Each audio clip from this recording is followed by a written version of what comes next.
বর্তমানে পশ্চিমবঙ্গ সরকার জমি সংক্রান্ত সমস্ত ধরনের থার্ড পার্টি মোবাইল অ্যাপগুলিতে দাগের বা খতিয়ানের তথ্য প্রদান বন্ধ করেছে। অনেকেই এই অ্যাপগুলি ব্যবহার করে নিজেদের জমির খতিয়ান, পর্চা বা অন্যান্য তথ্য দেখে থাকতেন। কিন্তু এখন সেই অ্যাপগুলি আর ব্যবহারযোগ্য নয়। তাই এখন জমির তথ্য দেখার এবং প্রিন্ট করার একমাত্র ভরসা সরকারি বাংলার ভূমি পোর্টাল। আপনি যদি বাংলার ভূমি পোর্টাল থেকে এই রকম পেজ সেটআপ বা পিডিএফ এ দাগের তথ্য বা খতিয়ানের তথ্য প্রিন্ট করতে চান, তাহলে কিভাবে প্রিন্ট সেটআপ করবেন এবং বর্তমানে বাংলার ভূমি পোর্টালে ওটিপি ইস্যু রয়েছে, এই ওটিপি সমস্যাকে কিভাবে সমাধান করবেন, সমস্ত কিছু স্টেপ বাই স্টেপ দেখাবো। তাই ভিডিওটি শুরু থেকে শেষ পর্যন্ত দেখবেন। তবে চলুন ভিডিওটি শুরু করা যাক। প্রথমে গুগল ওপেন করে টাইপ করবেন বাংলার ভূমি পোর্টাল, তারপর সার্চ করবেন। সার্চ রেজাল্টে প্রথম যে লিঙ্কটা আসবে সেই লিঙ্কে ক্লিক করবেন। লিঙ্কে ক্লিক করার সঙ্গে সঙ্গে বাংলার ভূমি পোর্টাল ওপেন হয়ে যাবে। পোর্টালের লিঙ্ক ভিডিও ডিসক্রিপশনে দেওয়া আছে, লিঙ্কে ক্লিক করে ডাইরেক্ট এই পোর্টালে আসতে পারবেন। পোর্টালে আসার পর সাইন ইন অপশনে ক্লিক করবেন। সাইন ইন অপশনে ক্লিক করার পর এই রকম ইন্টারফেস আসবে। এখানে রেজিস্টার মোবাইল নাম্বার এন্ট্রি করবেন এবং পাসওয়ার্ডের ঘরে পাসওয়ার্ড এন্ট্রি করবেন। আপনার কাছে যদি ইউজার আইডি পাসওয়ার্ড না থাকে, তাহলে ইউজার আইডি পাসওয়ার্ডের জন্য বাংলার ভূমি পোর্টালে কিভাবে রেজিস্ট্রেশন করবেন এ বিষয়ে চ্যানেলে অলরেডি ভিডিও দেওয়া আছে, দেখে নেবেন। ভিডিওর লিঙ্ক ডিসক্রিপশনে এবং আই বাটনে দেওয়া রইল। তারপর ক্যাপচা বক্সে ক্যাপচা এন্ট্রি করে নেক্সট অপশনে ক্লিক করবেন। নেক্সটে ক্লিক করার পর মোবাইলে ওটিপি আসবে, জাস্ট ওটিপির ঘরে ওটিপি এন্ট্রি করবেন। মোবাইলে যদি ওটিপি না আসে, তাহলে গুগল ব্রাউজারের 3 ডটে ক্লিক করবেন। তারপর হিস্ট্রি অপশনে ক্লিক করবেন। তারপর আবার হিস্ট্রি অপশনে ক্লিক করবেন।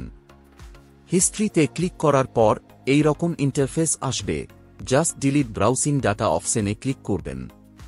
তারপর নতুন একটা ট্যাব ওপেন হবে, এখানে টাইম রেঞ্জ সিলেক্ট করবেন। তারপর ডিলিট ডাটা অপশনে ক্লিক করবেন। ডিলিট অপশনে ক্লিক করার সঙ্গে সঙ্গে ডাটা ক্লিয়ার হয়ে যাবে। তারপর বাংলার ভূমি পোর্টাল রিওপেন করে সাইন অপশনে ক্লিক করবেন এবং log in ID password entry করে নেক্সটে ক্লিক করবেন। নেক্সটে ক্লিক করার পর মোবাইলে ওটিপি আসবে, ওটিপির ঘরে ওটিপি এন্ট্রি করে সাবমিট অপশনে ক্লিক করবেন। ডাটা ক্লিয়ার করার পর 90% চান্স থাকবে ওটিপি আসার। তাও যদি ওটিপি না আসে, তাহলে রাত 9টা থেকে সকাল 9টার মধ্যে পোর্টাল লগ ইন করবেন। ওটিপি নিয়ে কোনো সমস্যা হবে না। পোর্টালে লগ ইন হবার পর দাগের তথ্য বা খতিয়ানের তথ্য জানার জন্য নো ইয়োর প্রপার্টি অপশনে ক্লিক করবেন। ক্লিক করার পর এই রকম ইন্টারফেস আসবে। এখানে কোড ওয়াইজ সিলেক্ট করবেন। তারপর জেলার নাম সিলেক্ট করবেন। জেলা সিলেক্ট করার পর ব্লকের নাম সিলেক্ট করবেন। তারপর এখানে মৌজার নাম সিলেক্ট করবেন। তারপর এখানে খতিয়ান টাইপ সিলেক্ট করবেন, নরমাল খতিয়ান। খতিয়ানের তথ্য জানার জন্য সার্চ বাই খতিয়ান অপশন সিলেক্ট করবেন এবং দাগের তথ্য জানার জন্য search by plot option select করবেন। তারপর এখানে দাগ নাম্বার বা খতিয়ান নাম্বার এন্ট্রি করবেন এবং বাটা দাগ বা খতিয়ান থাকলে এখানে এন্ট্রি করবেন। তারপর ক্যাপচা বক্সে ক্যাপচা এন্ট্রি করবেন। ক্যাপচা এন্ট্রি করার পর ভিউ অপশনে ক্লিক করবেন। ভিউ অপশনে ক্লিক করার পর আপনার দাগ বা খতিয়ানের তথ্য এখানে শো হয়ে যাবে। এটাকে যদি প্রিন্ট করতে চান, তাহলে এই 3 ডটে ক্লিক করবেন। তারপর প্রিন্ট অপশনে ক্লিক করবেন। প্রিন্টে ক্লিক করার পর প্রিন্ট প্রিভিউ শো হবে, দেখবেন দাগের পুরো তথ্য প্রিন্টে আসছে না। দাগের পুরো তথ্য প্রিন্ট করার জন্য এই পেজটাকে সেভ করবেন। সেভ করার জন্য কিবোর্ডে Ctrl+S প্রেস করবেন। তারপর ফাইল লোকেশন সিলেক্ট করে ফাইল নেম এন্ট্রি করবেন, তারপর সেভ করবেন।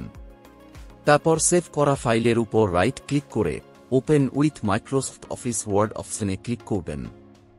ক্লিক করার পর পেজটা ওপেন হয়ে যাবে। তারপর এইভাবে দাগের তথ্য কপি করবেন। কপি করার পর মেনু অপশনে ক্লিক করে নিউ অপশনে ক্লিক করবেন। তারপর ব্ল্যাঙ্ক ডকুমেন্ট সিলেক্ট করে ক্রিয়েট অপশনে ক্লিক করবেন। ক্লিক করার পর নতুন একটা ব্ল্যাঙ্ক পেজ ওপেন হবে। জাস্ট এখানে দাগের তথ্য পেস্ট করলেই দাগের ইনফরমেশন চলে আসবে। এবং এই পেজটাতে বাংলার ভূমি লোগো দিতে চাইলে এখান থেকে লোগো কপি করে এখানে পেস্ট করবেন এবং পেজটাতে একটা পেজ বর্ডার অ্যাড করবেন। তার জন্য পেজ লেআউট অপশনে ক্লিক করবেন। তারপর পেজ বর্ডার অপশনে ক্লিক করে বক্স সিলেক্ট করবেন। তারপর ওকেতে ক্লিক করবেন। ওকেতে ক্লিক করার পর আপনার দাগের তথ্য পেজটি রেডি হয়ে যাবে। তারপর এটাকে প্রিন্ট আউট করে নেবেন। আশা করি এই ভিডিওটির মাধ্যমে আপনাদের বাংলার ভূমি পোর্টালের মাধ্যমে দাগ বা খতিয়ানের তথ্য প্রিন্ট করার পদ্ধতি স্টেপ বাই স্টেপ বোঝাতে পেরেছি। যদি আপনারা আরও কিছু জানতে চান বা কোনো প্রশ্ন থাকে তাহলে নিচে কমেন্ট বক্সে কমেন্ট করতে ভুলবেন না। ভিডিওটি যদি ভালো লেগে থাকে তাহলে লাইক, শেয়ার এবং চ্যানেলকে সাবস্ক্রাইব করতে ভুলবেন না। এই ভিডিওটি এতক্ষণ দেখার জন্য আপনাকে অসংখ্য ধন্যবাদ।